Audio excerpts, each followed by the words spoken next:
Hi guys what's up, कैसे हो आप सब लोग। मेरा नाम एल सिंह है और आप अपना यूट्यूब चैनल नेशन फर्स्ट देख रहे हैं। ठीक है, तो कैसे हो भाई लोग। आई होप सब बहुत बढ़िया होंगे। तो जो मैं आज वीडियो लेके आया हूँ वो प्रशांत धवन सर की है, फ्रॉम वर्ल्ड अफेयर्स। तो मैं ये देख रहा था, काफ़ी समय से ये मामला चल रहा है जो यूक्रेन वाला है। काफ़ी न्यूज़ आ रही हैं कि ये अपना उसका रशिया उसको इन्वेड करने की कोशिश कर रहा है, जहाँ फिर अलग अलग न्यूज़ आ रही थी। तो बीच में ये भी न्यूज़ आई थी, तो ये एडवाइजरी जारी की गई है कई कंट्रीज से कि अपने अपने जो सिटीजन है वो कंट्रीज़ कह रही हैं कि वहाँ से निकल जाओ। तो न्यूज़ तो चल रही है, आपको सबको पता ही होगा, आपने सुन भी लिया होगा, इंडिया ने भी एडवाइजरी जारी कर दी है। ठीक है, तो अब मैंने सोचा कि चलो ठीक है, अब लास्ट स्टेज पे आ गए हैं। जब इंडिया ने कुछ किया तो हम भी देखते हैं कि क्या इसमें क्या किया है, कैसे किया है। तो ये प्रशांत सर की वीडियो है, इन्होंने वीडियो अपलोड की है जिसका टाइटल दिया है India advises citizen to leave Ukraine 16 फरवरी वॉर वार्निंग इम्पैक्ट। तो जो 16 फरवरी को वो उसने दिया था, अमेरिका के प्रेसिडेंट ने भी 16 फरवरी को ऐसा हो जाएगा वैसा हो जाएगा, जो भी उसने बोला था। अगर नहीं हुआ तो बेचारा बेइज्जती करा लेगा। ठीक है, अगर कुछ होता है तो देखेंगे क्या होता है। वैसे तो दुनिया कह रही थी वॉर होनी नहीं है, क्या पता लगता है भैया इस दुनिया में। ठीक है, सब अपना अपना देश देखते हैं। चलिए ये वीडियो हम देखते हैं मिलके। इसका जो लिंक है वो मैंने डिस्क्रिप्शन में दे दिया है। प्रशांत भाई बहुत अच्छी वीडियो बनाते हैं, इनका जो बोलने का ढंग है और इनका बताने का ढंग है, क्योंकि ये सिर्फ न्यूज़ के बेस पे बताते हैं, ये अपना भी उन्हीं किसी को बताते। तो जो न्यूज़ होती है, जो रियलिटी होती है, उसी पे ही बेस पे बात करते हैं, उन्हीं की बातों को ये बताते हैं कि ये कैसे हो रहा है, कैसे क्यों हो रहा है। ठीक है, तो लिंक डिस्क्रिप्शन में है। भाई के चैनल को भी सब्सक्राइब करो, अपना वर्ल्ड अफेयर्स को, तो कि इनको और स्ट्रेंथ मिल सके। ठीक है, तो पहले देखते हैं वीडियो, फिर एंड में करेंगे बात। So let's start the video.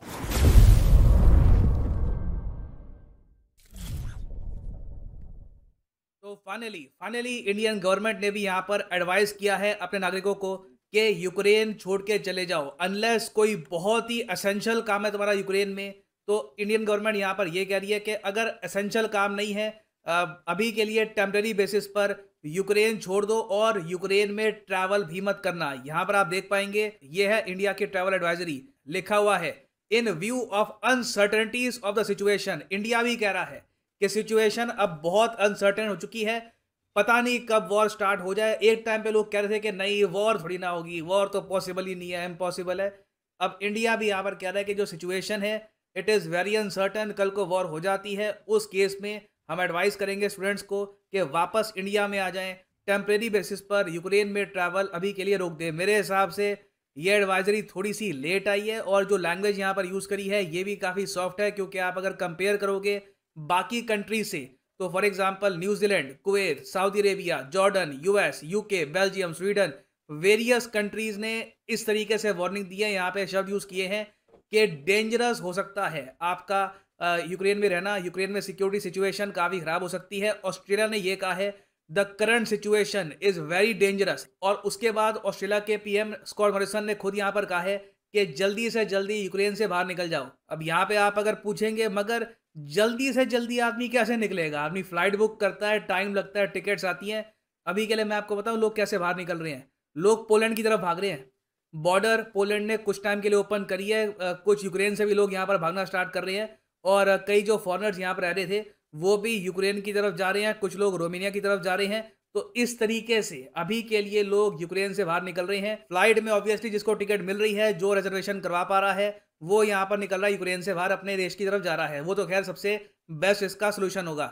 मगर यहाँ पे आप क्वेश्चन पूछेंगे क्या इसका मतलब यहाँ पर यह है कि 16 फरवरी वाली बात ठीक है जो मैंने वीडियो बनाई थी कि कुछ बड़ा होगा 16 फरवरी को, क्या रशिया यहाँ पे अटैक कर देगा? क्योंकि अगेन मैं पहली बात तो ये क्लियर कर दूं, 16 फरवरी को रशिया अटैक करने वाला है ये मैंने नहीं कहा था, मैं एक्चुअली कुछ कहता भी नहीं हूँ। मैं बस आपको बताता हूँ कि वर्ल्ड लीडर्स ने क्या कहा है। तो जो बाइडन ने बताया गया था रिपोर्ट्स में, बाकी वेरियस कंट्रीज को, France, Germany, Estonia, Latvia, Lithuania, इन सब कंट्रीज को ये कहा था कि 16 फरवरी को कुछ बड़ा होगा, अपने डिफेंसेस हाई अलर्ट पे रखना। हो सकता है कि रशिया की एयरफोर्स, इनकी आर्टिलरी कुछ ना कुछ करे, तो स्टे ऑन अलर्ट।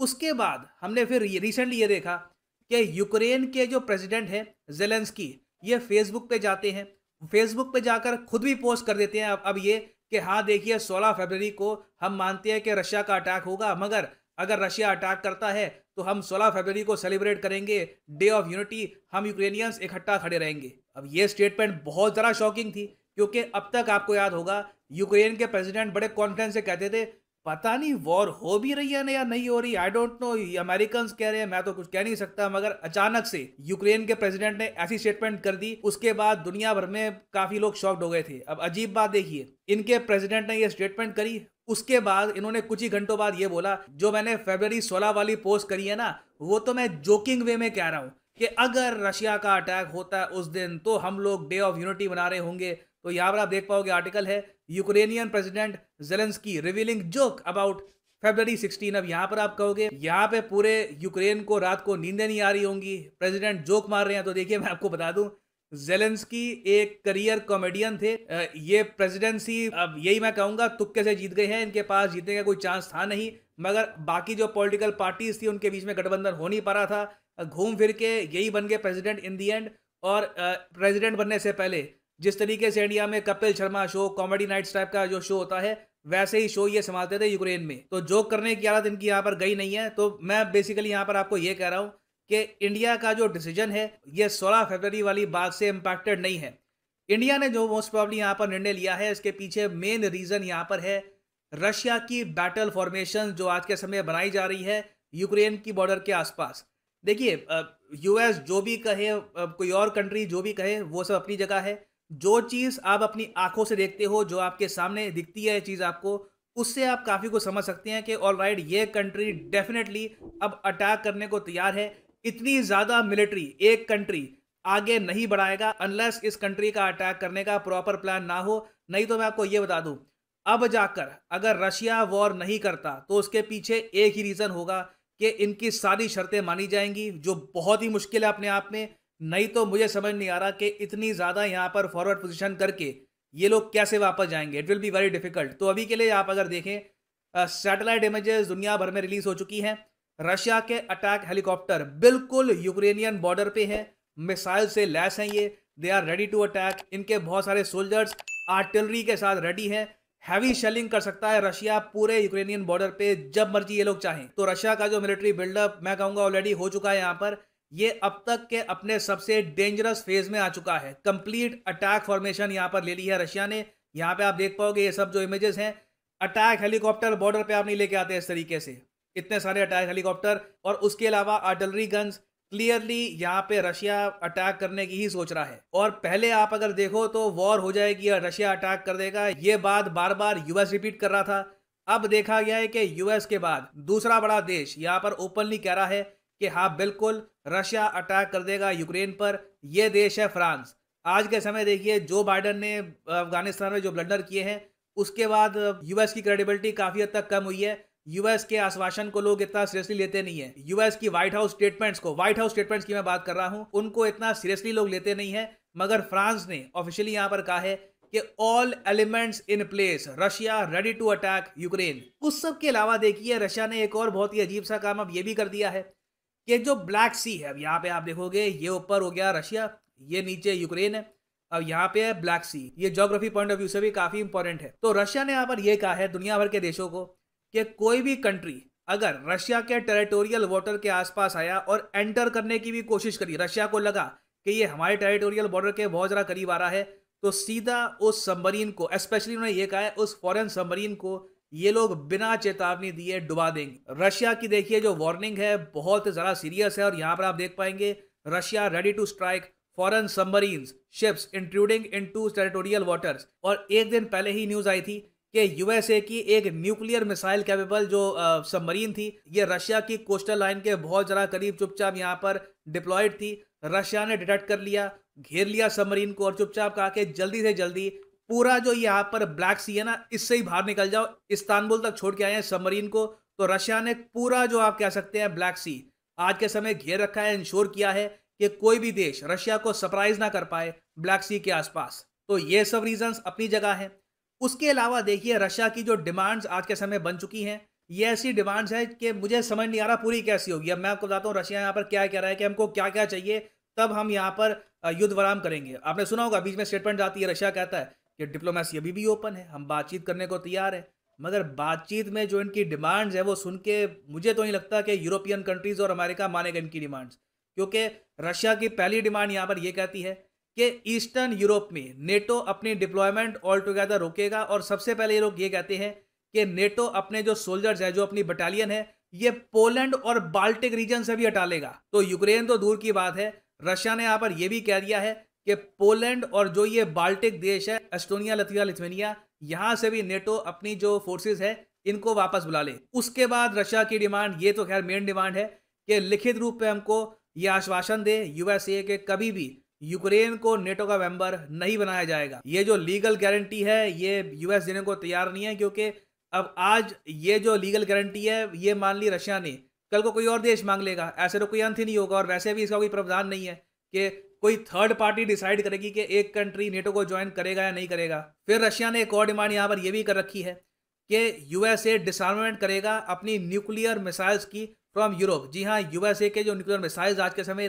तैनात हैं यूरोप में, रशिया चाहता है कि जो ये न्यूक्लियर मिसाइल्स हैं ये भी रिमूव किए जाएं। फिर उसके अलावा रशिया ये भी चाहता है कि US in the long run weapons बेचना बंद करे पोलैंड, एस्टोनिया, लटविया, स्लोवाकिया, हंगरी और लिथुआनिया को। तो ये सब देखिए डिमांड्स, मुझे लगता नहीं है कि यूएस मानने वाला है। इनमें से 50% भी मानना बहुत ही मुश्किल हो जाएगा यूएसए के लिए, क्योंकि अगर यूएस यहाँ पर रशिया की डिमांड मान गया तो मैं आपको ये बता दूं कि यूएस की जो एक आप कह लीजिए एक जो उनकी एक पोजीशन है as a global world power, ये बिल्कुल मिट्टी हो जाएगी। दुनिया में कोई भी देश यूएसए को कभी भी सीरियसली नहीं लेगा इसके बाद। और फिर यूएस की प्रॉब्लम ये है कि रशिया भी यूक्रेन तक रुक नहीं रहा, इनकी डिमांड्स भी उसके आगे कई बहुत ज़्यादा और डिमांड्स हैं। तो बाइडन इन दी एंड अपने लोगों को क्या मुंह दिखाएंगे, क्या उनको कहेंगे कि मैंने रशिया के सामने नेटो और यूएसए के सारे इंटरेस्ट सरेंडर कर दिए। ये बहुत अजीब काम हो जाएगा। जबकि फनी बात यहाँ पर यह है, बाइडन जब पावर में नहीं थे, जब ये प्रतिद्वंदी थे डोनाल्ड ट्रंप के, जब ट्रंप प्रेसिडेंट थे, तब बाइडन की पार्टी लगातार ये कहती थी कि ट्रंप प्रो रशिया है, ट्रंप रशिया के सामने झुक जाते हैं। जबकि ट्रंप जब तक प्रेसिडेंट थे तब तक रशिया ने ऐसा करने की कभी सोची नहीं थी। बाइडन के अंडर ही हम देख रहे हैं कि रशिया इतना अग्रेसिव हो गया कि पूरे कंट्री को इन्वेड करने की बात कर रहा है। तो खैर यहाँ पे आप समझ पाएंगे कि इंडिया ने क्यों एडवाइस दी है इंडियंस को कि टेम्परेरी बेसिस पर अभी के लिए छोड़ दो यूक्रेन। चाइना की तरफ से भी एडवाइस आई है, मगर चाइना की एडवाइस भी काफ़ी हद तक मैं कहूँगा माइल्ड है। बहुत ही अग्रेसिव तरीके से उन्होंने एडवाइस दी नहीं है अभी के लिए, but situation is getting quite bad over here in Ukraine. खैर फाइनली आपसे क्वेश्चन पूछूंगा मैं, क्वेश्चन का आंसर जो लोग कमेंट सेक्शन में देंगे उनकी कमेंट को मैं हार्ट भी देने की पूरी कोशिश करूंगा। क्वेश्चन यहाँ पर ये है कि ये जो आपको दिख रहा है वाटर बॉडी, जो मैं यहाँ पे कलर कर रहा हूँ रेड में, इस वाटर बॉडी का नाम क्या है? कमेंट सेक्शन में करिए उत्तर। What is this water body called? Finally यहाँ पर मैं ये भी ऐड कर दूं कि अनअकैडमी का आज के समय एक बहुत ही स्पेशल ऑफर चल रहा है जो 16 फरवरी को खत्म हो जाएगा। इस ऑफर के अंडर आपको फ्लैट फीस का डिस्काउंट मिलता है on UPSC combo subscription course. Simply comment section में जाइए, यहाँ पे आपको मिलेगा ये लिंक, इस लिंक पे करो क्लिक और यहाँ पे आप परचेज कर पाएंगे यूपीएससी कॉम्बो पैकेज, जिसमें आपका यूपीएससी प्रीलिम्स, मेंस, ऑप्शनल तीनों कवर होते हैं। ऑप्शनल आपकी चॉइस का, हिस्ट्री, पॉलिटिकल साइंस, जो भी आप चूज करना चाहें। तो आपको क्लिक करना है यहाँ पर पे के प्लान पे। और अगर आप एक कॉलेज स्टूडेंट हैं, अभी टाइम है आपके पास 2-3 साल का आराम से प्रिपेयर करना है फॉर यूपीएससी, आप 24 मंथ या फिर 36 मंथ का कोर्स परचेज कर सकते हैं। You will get the discount. इसके ऊपर एडिशनल डिस्काउंट आपको और मिलेगा अगर आप यूज करते हैं code PD10। The prices will fall even more, so use the code PD10 and save money. ये ऑफर मैं फिर से आपको बता दूं कि 16 फरवरी को खत्म हो जाएगा। सो इसी नोट के साथ ये है वीडियो का अंत। Thank you for listening and as always God bless you all.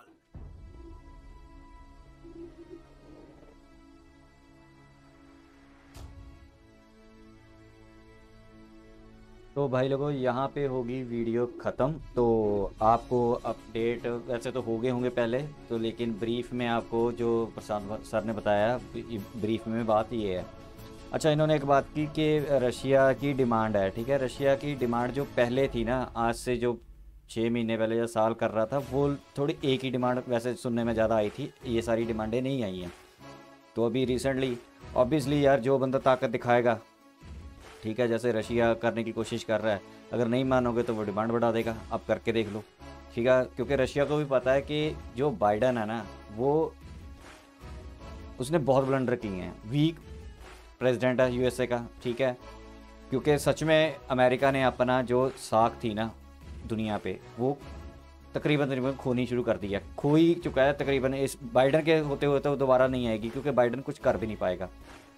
इधर से चाइना धमकियाँ मार रहा है बाइडन को, उधर से रशिया मार रहा है, ये कर देंगे वो कर देंगे, ठीक है। बीच अब तो ये पाकिस्तान वाले भी एब्सोल्युटली नॉट कहते हैं उसको, ठीक है। अब तक उसने कोई कदम नहीं उठा पाया।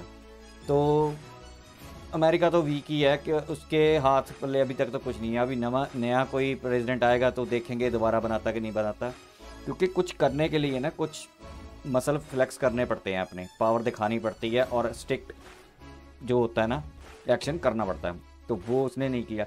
तो इन जो रशिया की पहले डिमांड थी कि इसको नेटो में ना डालो, तो वो सोचते थे कि रशिया कुछ करेगा नहीं, वो कहते रहे नहीं हम नहीं देंगे रिटर्न में, ये करेंगे। उस टाइम अगर मान जाते मेरे हिसाब से तो रिटर्न में हो जाता।